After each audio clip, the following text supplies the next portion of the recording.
আমার বাবা একজন মুক্তিযোদ্ধা, উনি 2 নং সেক্টরে যুদ্ধ করেছিলেন, আমি মুক্তিযোদ্ধার সন্তান। কিন্তু আমি যতদূর জানি যে বাংলাদেশ সরকার যথেষ্ট সুযোগ সুবিধা আমার বাবাকে দিচ্ছে, আমার ফ্যামিলিকে দিচ্ছে। বাবা প্রতি মাসে 20,000 টাকা ভাতা পাচ্ছে, এটাও একজন সরকারি চাকরিজীবীর বেতনের চাইতে কোনো অংশে কম না। সেখানে আমার প্রয়োজন নেই তো যে আমি অন্য একজনের চাকরির সুযোগটা নষ্ট করার। আমি আমার বাবার বেতন থেকে আমি যেটুকু সুবিধা পাচ্ছি, আমি পড়াশোনা করতেছি, আমি পড়াশোনা করে আমি আমার মেধা দিয়ে বাকিটা যেতে চাই। আমার বাবা আমার জন্য করেছে, আমাকে করতে হবে আমার ছেলে সন্তানের জন্য।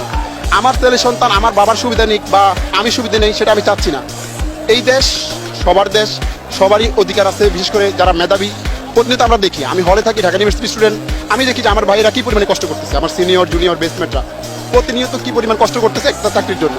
সেইখানে আমি কেন পরিশ্রম বিনা আমি কেন সুযোগটা নিব? আমি এই জায়গায় আমিও চাই ওদের সাথে আমি লড়তে। যদি আমি মেধায় ওদের সাথে না লড়তে পারি, তাহলে আমি কিন্তু আমার মেধার পরিচয় দিতে পারবো না, যোগ্য না তাও। আমি যোগ্য না।